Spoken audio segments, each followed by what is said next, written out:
მშვიდობა თქვენ და ჩვენო ქრისტეს მიერო საყვარელო მამანო და დედანო, დანო და ძმანო, ძვირფასო ტელემაყურებლებო. ჩვენი ეს რუბრიკა ენა მამულის სარწმუნოება წინა გადაცემაში თქვენ გთავაზობდათ თუ გახსოვთ პაპისტების თავდასხმას ათონის წმინდა მთაზე, ამას გიკითხავდით და შევჩერდით მის შემდგომ რაც ქართველები დაახრჩვეს ბერები კათოლიკებმა, ლათინელებმა ივერონის მონასტერში, ზღვაში შემდგომ უკვე შეესივნენ ზოგრაფის ბულგარელთა მონასტერს, სადაც წმინდა გიორგის ხელთუქმნელის სამი ხატი ბრძანდება დღესდღეობით და ვაგრძელებთ სწორედ აი ამ საკითხავის კითხვას. კარი გაგვიღეთ. ყიროდნენ კოშკს გარშემორტყმული ლათინელები, კათოლიკები. მაგრამ ღირსმა მამებმა, რომლებიც კოშკში იყვნენ გამაგრებულნი, უპასუხეს: "ვერ აგცნობთ თქვენ ვინ ახართ?" მათ მიუგეს ჩვენ მონანი ქრისტესნი ვართ და მოსულ ვართ რათა ცთუნებულნი ჭეშმარიტების გზაზე მოვაქციოთ. ხოლო წმინდამ კვლავ უთხრა: "გამგვეშორენით მოქმედი უსჯულოებისანი, რამე თუ 60 ქულო იტყვის, გინა თუ ანგელოზი ზეცით გახარებდეს თქვენ გარეშე მისსა, რომელი კი გახარეთ თქვენ შეჩვენებულიყავ." გალატელთა პირველი მერვე. დიდხანს უმტკიცებდნენ წმინდა მამები ლათინებს მართლმადიდებელი სარწმუნოების ჭეშმარიტებას, მაგრამ უსჯულო კათოლიკეთათვის ნეტართა ეს სიტყვები მგლებისათვის შურდულით ნატყორცნ ქვებს დაემსგავსა. ისინი მონასტერს დაეცნენ და წმინდა სამანე ცეცხლს მისცეს. ცეცხლის ალით მოცული ღირსი და ღმერთშემოსილი მამანი კოშკზე იდგნენ და ქრისტეს მიმართ ლოცვას აღავლენდნენ წმინდა მართლმადიდებელი ეკლესიისათვის. უფალო, რომელმან ყოლად პატიოსანი სისხლის შენი ეკლესიისათვის შენისა დასთხიე, დასთქუ, ვითარმედ ბჭენი ჯოჯოხეთისანი ვერ ერეოდიან მას, დაიცევ იგი მგელთაგან მისთა დამღუპველთა. წვალებლობა ესე დაამხვე ძალითა ყოლა წმინდისა სულისა შენისათა. ლოცვის დასრულების შემდეგ ზეცით მოისმა ხმა, გიხაროდნენ და მხიარული იყვენით, რამე თუ სასყიდელი თქვენი ფრია და არს ცათაშინა. ამ ხმის გაგონებაზე მწარვალნი შეძწურდნენ, მაგრამ სულიერ თვალზე გადაფარებული ბნელის გამო მომხდარი ვერ გულისხმაყვეს, ვინაიდან მათ მიერ გმობილმა სულიწმიდამ ეს ბნელი არ გაფანტა. ნეტარმა მამებმა სულები უფალს მიაბარეს ქრისტეს შობიდან 1266 წელს. ხოლო პროტატში, კარიაზე, იბერთა და ვატოპედის მონასტრებში დაცული ბერძნული ხელნაწერის თანახმად 1280 წლის 10 ოქტომბერს. წმინდანი სულ 26 იყვნენ, მათგან 22 ბერი იყო, 4 ერისკაცი. აი კადრში თქვენ აი ამ ხატს ხედავთ 26 ღირსმოწამე ზოგრაფელი ბერების ხატს, აქვე არის ქართველთა ქვემოთ ნაწილში დახრჩობის სცენა ივერონში, ლათინელთაგან. ეხლა გვეპატიჟებოდნენ არა წმინდა და დიდ კრებაზე, რათა მათთან ერთად გველოცა თურმე. მადლობა ღმერთს რომ არ წავიდა ჩვენი ეკლესია. მონაზონთა სახელები, აი მათი ამ წმინდანების ბერების, ღირსი მამების: თომა, ბარსანუფი, კირილე, მიქია, სვიმონ, ილარიონ, იაკობ, იობ, კიპრიანე, საბა, იაკობ, მარტენიანე, კოსმა, სერგი, მინა, იოსებ, იოანიკე, პავლე, ანტონ, ეფთიმე, დომენტიანე და პართენ. მათგან პირველი, ანუ თომა, როგორ ითქვა, იღუმენი იყო და ღვთისმგებლობ ლათინებს უმთავრესად იგი პასუხობდა. ხოლო უკანასკნელი პართენი ეკლესიარხი, რომელიც ცეცხლის ალმა კოშკიდან მიწაზე გადმოაგდო, მაშინვე არ მომკვდარა. 30 დღე იცოცხლა და მომხდარი აუწყა დროებით დამალულ და შემდეგ დაბრუნებულ ძმებს. გარდაიცვალა 10 ნოემბერს და უწინვნებულ ძმათა თანამოწამეობის გვირგვინი დაიდგა. შემდეგ ლათინები ესტუმრნენ უკვე კარიას მონასტერს. კარია გახლავთ ათონის წმინდა მთაზე, დღესაც ეს ადმინისტრაციული ცენტრი, იქ მაღაზიებიც არის გარკვეული. ამის შემდეგ ჯულის გარდამავალი ლათინნი მთელ წმინდა მთას მოედვნენ. არც მონასტერი, არც კოშკი, არც სენაკი და არც არავითარი სხვა სამონასტრო საყოფელი მათგან არ დაეფარა. ყოველივე დაარღვიეს და ცეცხლს მისცეს. ხოლო ქონება განძარცვეს კათოლიკანი პროტას კარიას წმინდა ღვთისმთავარ ეკლესიას ყისვე ვერ დაეუფლნენ და რამოდენიმე შეტევის შემდეგ იძულებული შეიქმნენ დიდი დანაკლისი დროებით უკან დაეხიათ. შემდეგ ისინი უნებლიეთ წააწყდნენ მცველებს და საზარელი სისხლისღვრის მერე პროტატიც აიღეს. მათ სრულიად აოხრეს და გადაწვეს მონასტერი. ძეხორციელი არავინ დატოვეს. ყოვლად ღირსი პროტი მრავალი ტანჯვა-წამების შემდეგ ჩამოახრჩვეს პროტატის წინ ზღვის მიმართულებით, ადგილზე, რომელსაც ეწოდა ხალკოს.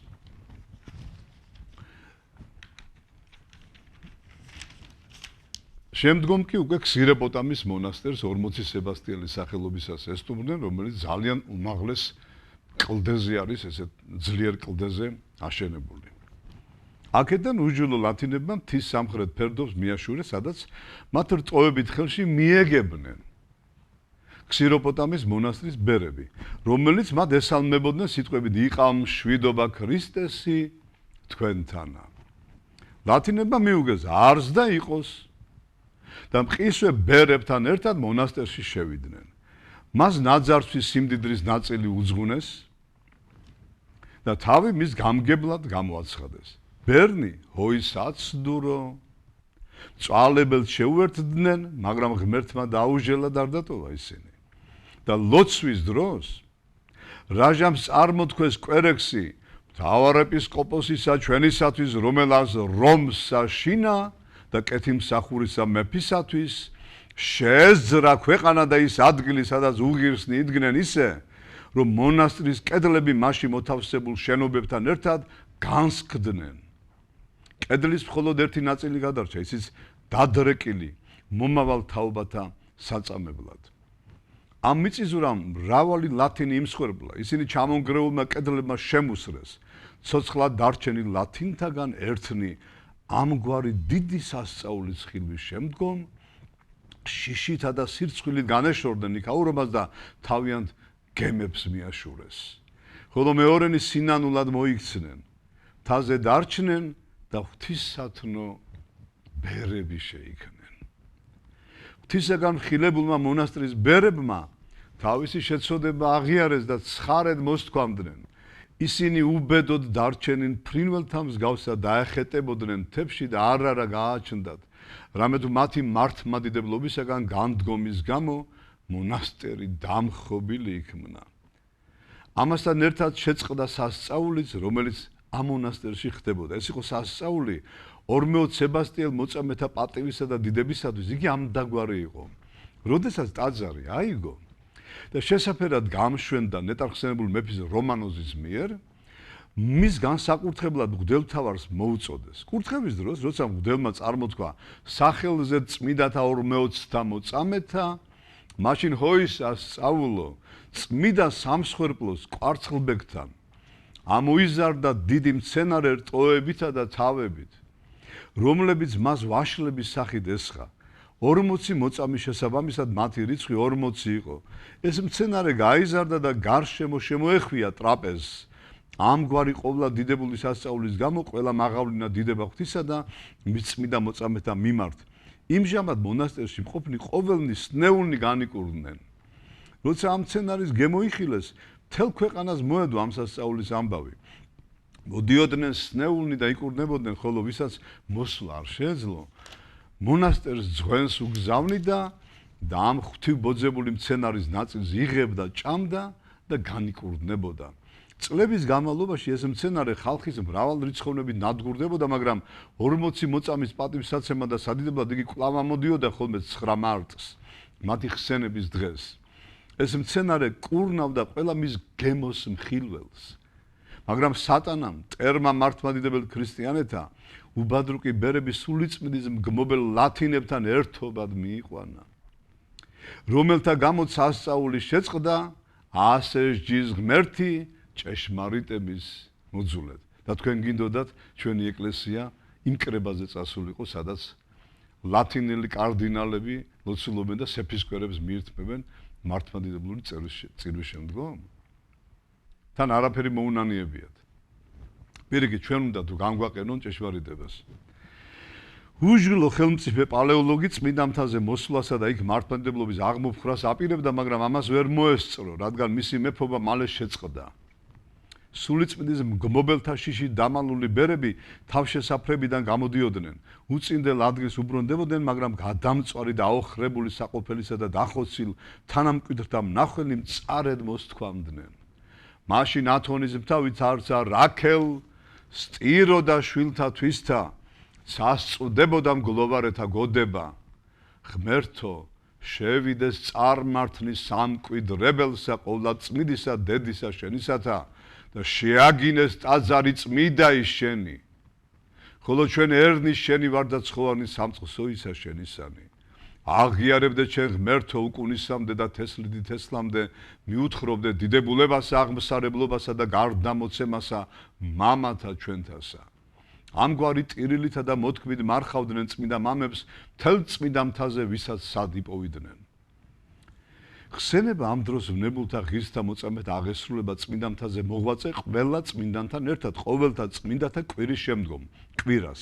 მაგრამ ამასთან ქართველ ღირს მოწამეთა ხსენება ცალკე იდღესასწაულება ივერონში, მაისის 13-ს, ვათოპედელთა ვათოპედში იანვრის 4-ს.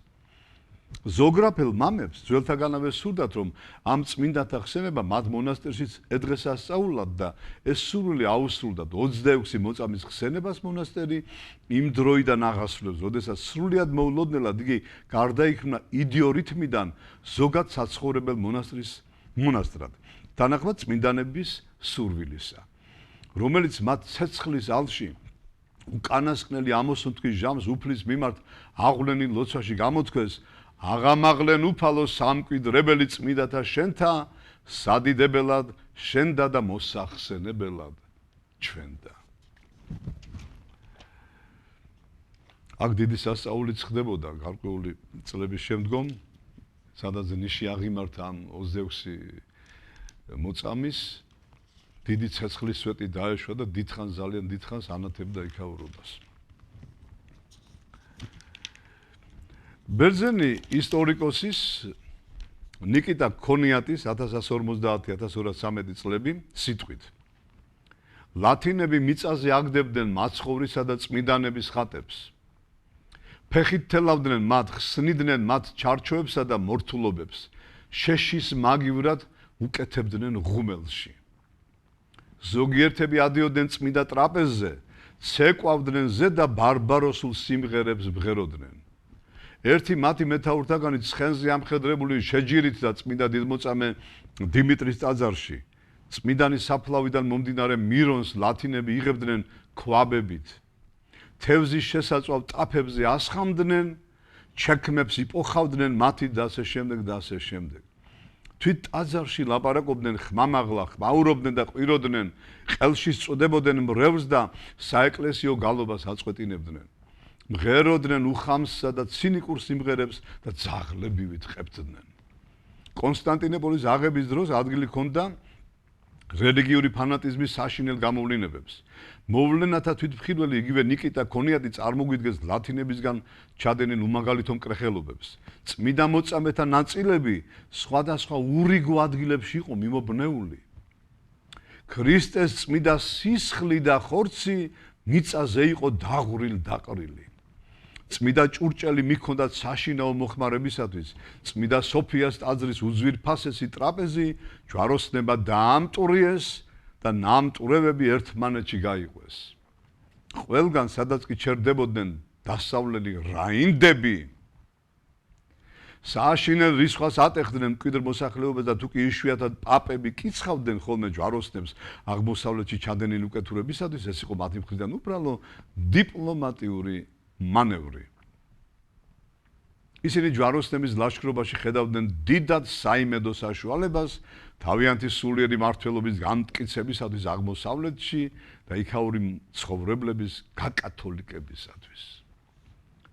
როგორც არწმუნო მოწმობები გვაუწყებენ, ათონის მთაზე გავრცელებული სურათიდანაც ჩანს, ამ ბერების სხეულები დღემდე იმყოფებიან იქ უხრწნელნი და ნახშირივით გაშავებულნი.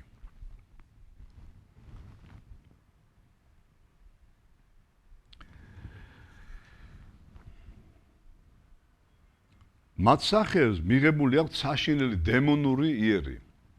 შესაგონებლად და მაშინ შიშის მოსაგვრელად ყველასათვის. ვინც მათი შემხედვარე დაფიქრდება მართლმადიდებლობისაგან განდგომილთა სიკვდილის შემდგომ ბედზე.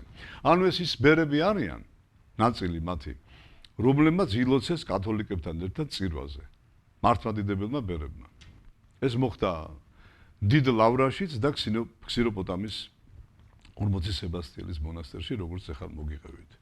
სურათზე მსჯელობისას თანამედროვე მკვლევარს იური ვარაბიოვსკის თავის წიგნში მოულოდნელი ათონი მოყავს ხსენებული ფაქტის მადასტურებელი ავტორთა მტკიცებულებანი და მათთან ერთად ლავრის მღვდელმონაზონ ევსტრატის უკიდურესი დაეჭვებაც სურათის სანდოობასთან მიმართებაში. თუმცა იქვე აღნიშნავს, რომ მონასტრის ბერები დღემდე ყოველნაირად ცდილობენ იმ მოვლენებისათვის გვერდის ავლას, რაც ჩრდილს აყენებს ლავრის ისტორიას.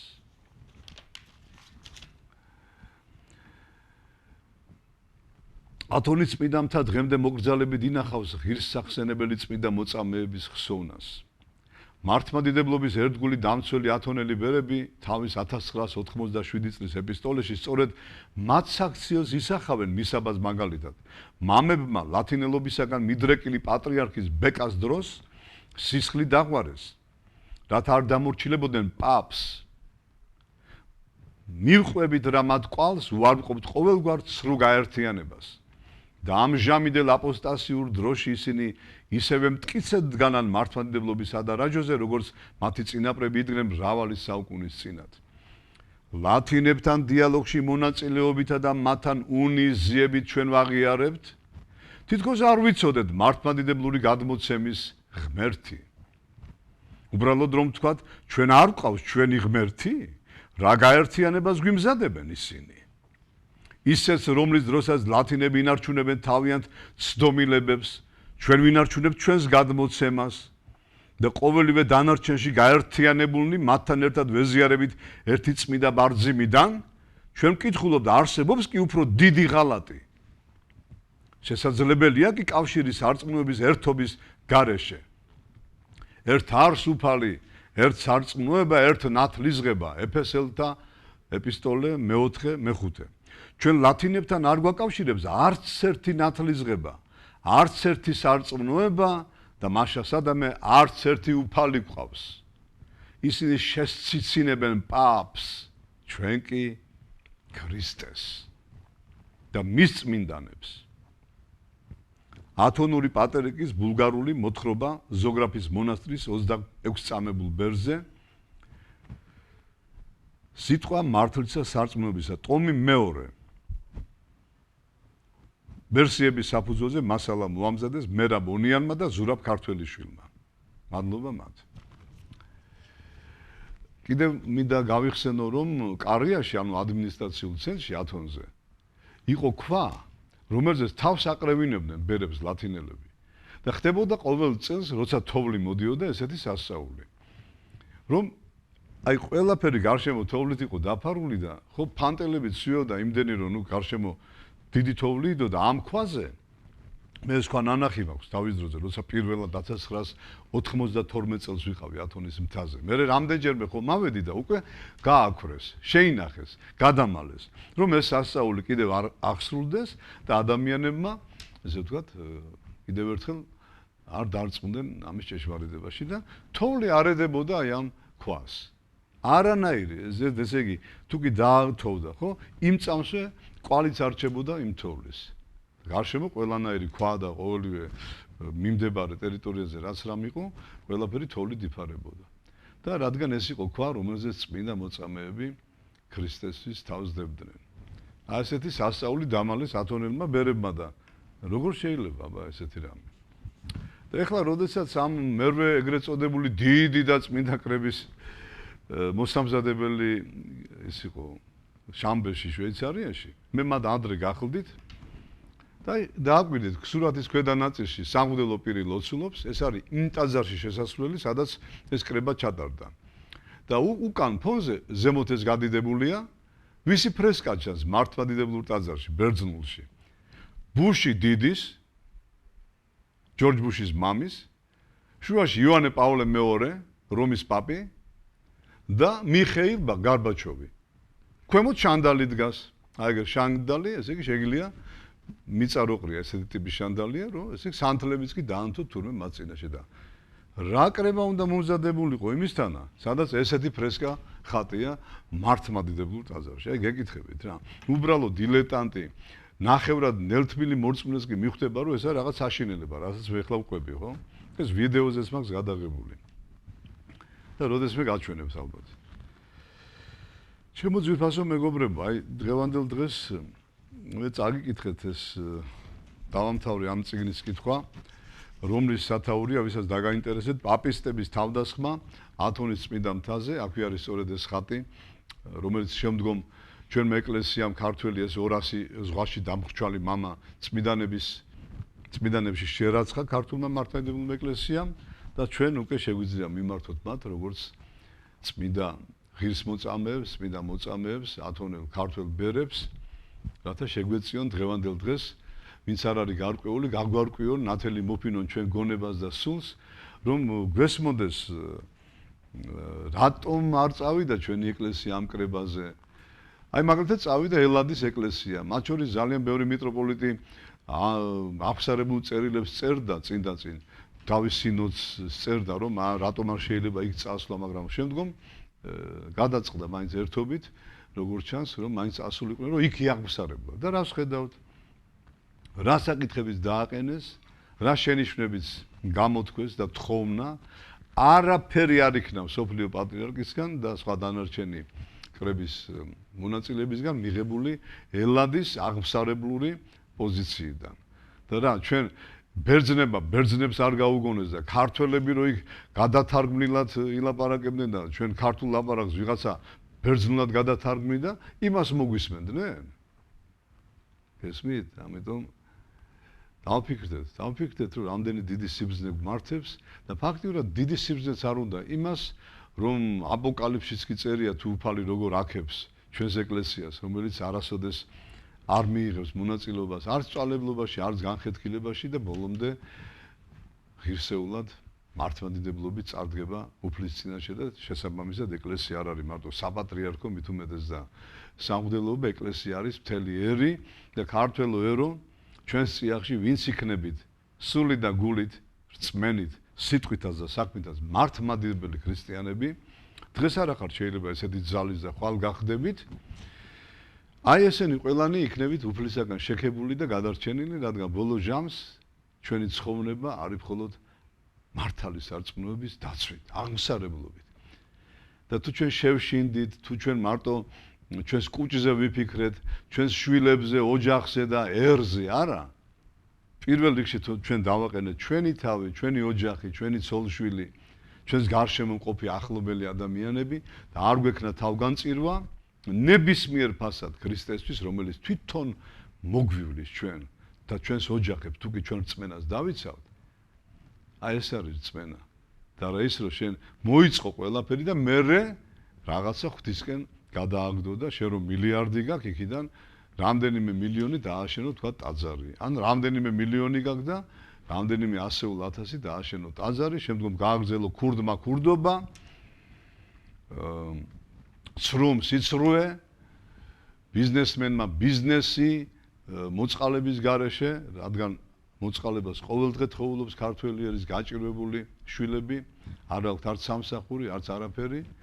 თუმცა ყველაფერი იმის ბრალია, ხშირად ვამბობ ხოლმე და ვიმეორებ რას ვამბობ ჩემსას, ვიმეორებ წმინდანების ნათქვამს და სახარების სიტყვებს, რომ ეძიებდეთ პირველად სასუფეველს ღვთისას და სიმართლეს მისას და ესე ყოველი მოგეცეს თქვენო. ანუ დანარჩენი ის, რაც თქვენ გჭირდებათ, რისთვისაც იბრძვით, რისთვისაც წუხართ, მშიერს კონდეს დაუშვათ პური და მაძღარს კიდე რწმენა და სხვა დანარჩენი რაც თქვენ გჭირდებათ, ამას მოგცემთ უფალი, თუ კი პირველ რიგში გახდით ღმერთს პირველ რიგში დააყენებთ და მის სიმართლეს და მის ჭეშმარიტებას ეძიებთ ამას და დაიმკვიდრებთ თქვენ სულში და გულში სასუფეველს ღვთისას, რაც ხდება თამდაბლობით, თავის დადრეკით, სინანულით ეკლესიაში. შემდგომ სინანულში მყოფი ადამიანი აღსარებას ამბობს უფლის წინაშე, თუ მანამდე არ ცხენოდა ცოდის ჩადენა, ეხლა უკვე უნდა შერცხვეს კიდეც და ეს მოისმინოს სამღვდელო პირმა. და სწორედ ამ სირცხვილის, ამ გაბედულების გამო და ამ დამდაბლებისა საკუთარი თავის უფალი აგვამაღლებს, შეგვინდობს სამღვდელოს პირით, როგორც უფალმა დაუბარა მოციქულებს, ვისაც შეკრავთ მიწაზე, შეკრულ იქნებათ სათაშინაო და ვისაც გაახსნით მიწაზე, ხსნილ იქნებათ სათაშინაო, ხო? აი ესე იგი, ყველაფერში რომ პირველობა უნდა, ბევრ ნიჭიერ ადამიანს და სიმდიდრისთვის რას არ აკეთებენ, ხალხს კლავენ კიდევაც. პირველობა ამაში გამოიჩინეთ და ლოცვილებო, რომ სასუფეველი დაიმკვიდროთ ყველაზე ადრე პირველებმა. სასუფეველში მოხვდეთ არათუ გარდაცვალებით მხოლოდ მერე უფალთან. აქვე ამ მიწაზე მადლის მოხვეწის საშუალებით. იყავით მადლიანი და არა უმადლონი, არ ჯობია? და ღმერთის თქვენთან იქნება, თქვენ შვილებსაც არაფერს გაუჭირვებს. ყველანი ერთად ცხონდებით, მანამდე არც საჭმელ სასმელს მოგაკლებთ. რაც ახლა გაქვთ მილიონერებო და მილიარდერებო, უწილადეთ გაჭირვებულებს. ნუ გადადებთ ხვალისთვის. დღევანდელ დღეს გავაკეთოთ სიკეთე. ვისაც არაფერი გაგვაჩნია, მაგრამ ლოცვის მადლი აქვს ადამიანს, ან შეუძლია ვინმე დაარიგოს. ნუ დაიზარებთ. თქვენი მეზობელია, მეგობარია, მიუთითეთ მრუშს მრუშობაში, ქურდს ქურდობაში, ნარკომანს ნუ გაიკეთებს ამ წამალს. გააგზავნეთ ეკლესიაში, მოინანოს სინანულის ძალით ყველაფერი და ყველანაირი ცოდვა ღვთის მადლით ძლეული იქნება. არ არის ცოდვა, რომ უფროს არ გარდაემატოს მადლი ღვთისაო, ესეთია სწავლება. და ქრისტე, იესო ქრისტე გუშინ დღეს და ხვალ, იგივეა. რაც იყო 2000 წლის წინ და მოძღვრებას დაგვიტოვა, ასევე ის არის დღემდე ჩვენთან და მაშინაც კი როცა ჯვარზე გააკრეს და მისი სული ჩავიდა ჯოჯოხეთში, იმავდროულად ღმერთის მარჯვნივ ტახტზე იჯდა და იმავდროულად მისი სული ჯოჯოხეთში უკადაგებდა მართლებს და ყველას, ვინც ირწმუნებდა მას როგორც ძეს ღვთისას და ღმერთს და იმათაც გადაარჩენდა და ამოიყვანდა იქიდან და ამოიყვანა კიდეც ძალიან ბევრი ჯოჯოხეთიდან. ამიტომ ვიწამოთ უფალი, შევიყვაროთ იგი, აქედან გამომდინარე შევიყვაროთ მოყვასი ჩვენი, მოყვასია ნებისმიერი ადამიანი, ყველა რჯულის, ყველა სარწმუნოების, ყველა ერის, მაგრამ განსხვავება იმაშია და მოთხოვნა ასეთია ეკლესიის, რომ ჩვენ მათთვის სიცოცხლე შეგვიძლია დავდოთ, ოღონდ ისინი მოექცნენ ქრისტეს რჯულზე. სხვა რწმენის ადამიანები, ოღონდ არა ძალით, როგორც ისინი აქცევენ ქრისტიანებს თავიანთი ჭკუით და ყელებს აჭრიან, არამედ სიყვარულით, კეთილი საქმეების კეთებით და ასე შემდეგ. მაგრამ მათთან ერთად, სანამ არ მოექცევიან, არც წარმართებთან, არც სხვა რჯულის ადამიანებთან, არც არამართლმადიდებლებთან და მწვალებლებთან და განხეთქილებაში ყოფებთან ერთად ჩვენ არა გვაქვს ლოცვის უფლება. და ტრაპეზის უფლებაც კი. და ნურც მიესალმებითო, გიხაროდენს ნუეტყვიო. თორემ მწვალებელი თუ დარჩა თავის მწვალებლობაში შენი არასწორი მოქმედებით, შენს მოგეკითხება ადამიანს. მღვდელი იქნება, ერი იქნება თუ ვინც იქნება. აი ეს სიბრძნე გვჭირდება ჩვენ, რომ მიხვდეთ, რომ აუცილებელია სარწმუნოების პირნათლად დაცვა სიყვარულით, სიბრძნით, თამდაბლობით, სიმტკიცით ამავე დროს, ცოდნითაც და ასევე არ შეიძლება მოვიძილოთ არც ერთი ადამიანი, არც ერთი ეროვნების, არც ერთი რჯულის, რადგან ღირსი მამა გაბრიელ აღსარებელი სალოსი ხომ გვასწავლის, რომ შენ თუ ერთი ადამიანი მოგიძულებიაო სასუფევლისგან შორს ახარო. ასე ჩემო ტყილო მეგობრებო, ეხლა არ ვიცი რამდენი წუთი დარჩა გადაცემის დამთავრებამდე, სულ რაღაც 1-2 ალბათ. კიდე გავიხსენო რა, ძალიან ბევრი პრობლემა დგას ჩვენი ეკლესიის და ჩვენი ერის წინაშე და მე ვფიქრობ ეს პრობლემები გადაჭრა საჭიროებს ძალიან უახლოს მომავალში, რადგან მალე რომის პაპი ყავთ მოწვეული. წეხან რას ვისაუბრე, აქედან გამომდინარე სწორედ უნდა ვიმოქმედოთ ამ შემთხვევაში. პირველ რიგში ვილოცოთ, პირდაპირ გეტყვით, რომ თუ ფალს არ ნებავს, არ ჩამოვიდეს საქართველოში, მოხდეს რამ ისეთი, თქვენი ლოცვით, რომ არ შედგეს ეს ჩამოსვლა. რადგან მას არც სინანული გააჩნია და არც ესე ვთქვათ ამ მიზნით მოდის, რომ შეინანოს, რათა მართლმადიდებლურ ეკლესიამ მას ესე ვთქვათ მიცეს კურთხევა და დალოცოს და მერე მონათლოს და სწორგზაზე დააყენოს და გადაარჩინოს თქვა. რადგან ეს მიზანი არ აქვს და მოდის სხვა მიზნით, ამიტომ საჭიროა ლოცვა. და როგორც უფალინებებს მე ისე გადაწყდება. თუ მაინც ჩამოვიდა უკვე აღსარებლობა საჭირო რომ არ მოინდომოს საკურთხეველში შესვლა, წირვაზე დასწრება და ასე შემდეგ. ამას უკვე ჩვენი მამები გადაწყვეტენ იმედია, რადგან უკვე დიდი ხანია მიხვდნენ ვისთანაც აქვს საქმე, საერთოდ ამ კათოლიკურ სამყაროსთან, რაც მეც ახან წაგიკითხეთ, ეს არის მე-13 საუკუნის ამბავი და მის მერე 700 წელი გავიდა და კიდე თუ ვერ გაგვირკვევია ვინ არიან, მაშინ ბეცები ყოფილვარ და უგუნურნი სულ ყველა. მაგრამ მე ვფიქრობ ესე არ არის და სწორედ იმ სიბრძნეს მოუხმობს ჩვენი ეკლესიის იერარქია და ჩვენი ერი, თუმცა პოლიტიკოსებზე და ხელისუფლებზე არავით არ იმედი არ მაქვს რომ ამ ხრივ რაიმეს ჭკვიანურს გააკეთებენ, რადგან უკვე მოიწვიეს. და მე რომ უკვირდები პირდაპირ მინდა გითხრათ. ვისაც ჰქონდა აი ამ ბოლო 30 წლის განმავლობაში თქვა რომის პაპებთან ვიზიტები და შეხვედრები, თქვენ თუ დაუკვირდებით და გაიხსენებთ, დღეს მგონი ძალიან ცოტა იქიდან ცოცხალი. ჭანტურია გარდაიცვალა, არჩევარდნაძეა მიწაზე და კიდევ იყვნენ სხვადნი და სხვანი, რომლებიც ცდილობდნენ რომის პაპთან ჩასვლას და ამით მოეპოვებიათ გარკვეული ესე ვთქვათ დივიდენდები, მაგრამ ესე არ არის. უფალი სხვანაირად უყურებს ამ ყველაფერს და მოდით ჩვენს მოუხმოთ მეტ სიბრძნით შევხედოთ ამ საქმეს, რადგან ამას შეიძლება ბევრმა არავინ გითხრა, თქვენ ტელევიზიით კი არა, შეიძლება ისეც არ გქონდეთ საშუალება ეს სიტყვა გაგიჟღეროთ, რადგან ესეთი ჟამია, რა ვიცი. უმრავლესობა დიპლომატიას მისდევს და უფრთხის სიმართლის თქმას და მე ვფიქრობ, თუ კი ღმერთმა მოგცა იმის საშუალება, რომ ჩვენ ათასობით ადამიანს ველაპარაკოთ, ჩვენ არა გვაქვს უფლება დავიდუმოთ, გავჩუმდეთ და მარტო სამზარეულოში ვისაუბროთ სიმართლე. ეს არ არის ვაჟკაცობა და ეს არ არის ქრისტეს მხედრობა და ქრისტიანობა, ჩემი აზრით. ამიტომაც მე ყველას მოგიწოდებთ, რომ ერთხმად ერთიანად გავერთიანდეთ ქართველები, ჩვენ გაგვერთიანებს მარტო რწმენა, ვერც ერთი პარტია, ვერც ერთი ხელისუფალი ჩვენ ვერ გაგვერთიანებს, ისეთი ამპარტავანი, ამაყი, ნიჭიერი, ჯიუტი, თავისებური ერი ვართ, თანაც ძალიან ღვთისგან კურთხეული, ხო?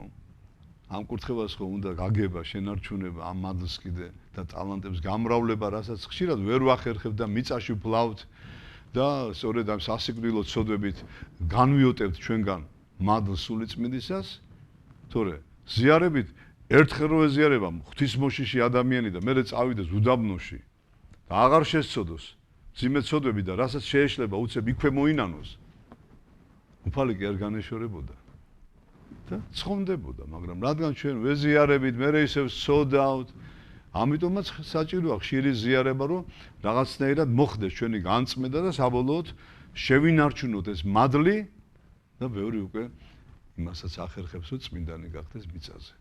რადგან ის მადლს უკვე აღარსად აღარ უშვებს, კაი გაგებით, ისე ჩაებღაუჭება თამდაბლობით და დიდი სიყვარული და ცრემლებით, რადგან მისი სიტკბო გამოსცადა, არ უნდა სხვა არავინ და არაფერი გარდა მადლისა ღვთისა, რომ მის სულში და სხეულში იყოს დავანებული. ესეთი ყავდა დიდი მამა გაბრიელი და ეხლაც არიან ადამიანები, ასევე გიორგი ბასილაძე დიდი მამა ბრძანდებოდა და ასევე რუსეთიდანაა ჩამოსული ჩვენგან გიორგი ბასილაძის გამგზელებელი იოანე ოლარი მამაო, საოცრად დიდი მამა. ბერნიკოლოზე უკვე აღარაფერს ვამბობ, აღარ მინდა ზემეთად განვადიდო, რადგან არ უყვარს ადამიანთაგან დიდება და ღმერთის დიდებას არის დღედაღამ გადაყოლილი. ძალიან დიდი მდუმარე მამა. ჩვენ რო პირი ვერ გაგვიჩერებია დღედაღამ კარგს ვლაპარაკობთ თუ ცუდს, მაინც ვლაპარაკობთ, ის კიდე არის მდუმარე 10 წელზე მეტი, აბა დაფიქრდით, ერნო და მღვდელნო, რომელ თქვენთაგანს და რომელ ჩვენთაგან შეეძლო ეს ღვთის გარეშე 10 წელზე მეტი ვიყოთ მდუმარე, ვლოცულობდეთ, ვიტანდეთ სხვათაგან დამცირებას, გმობას, ლანძღვას, გინებას და ჩვენ კი ტირილით დღედაღამ უფალს ვავედრებდეთ ამ ღვთისმშობლის წილხვედ ერს, მის გზადაბნეულ სამწყსოს თუ ესე ვთქვათ სისრულისკენ და წინსვლისკენ დღედაღამ მლოცველ ადამიანებს. კეთილი, დღეს მეტად აღარ გავაგრძელებ მეც, მადლობ უფალს ყველაფრისათვის. ღვთისმშობელ მარიამს, ყველა წმინდანებს, ღირსმამა გაბრიელს, ათონელ 200 და კიდევ მეტ წმინდანებს, სოგრაფელ წმინდანებს, რათა ღირსი გავხადათ დღევანდელ დღეს აი ეს გადაცემა მოგვემზადებინა უფლის ადიდებლად, თქვენი სულების საცხოვნებლად და გასახარებლად. კარგად ბრძანდებოდეთ, უფლის წყალობა არ მოჰკლებოდეთ.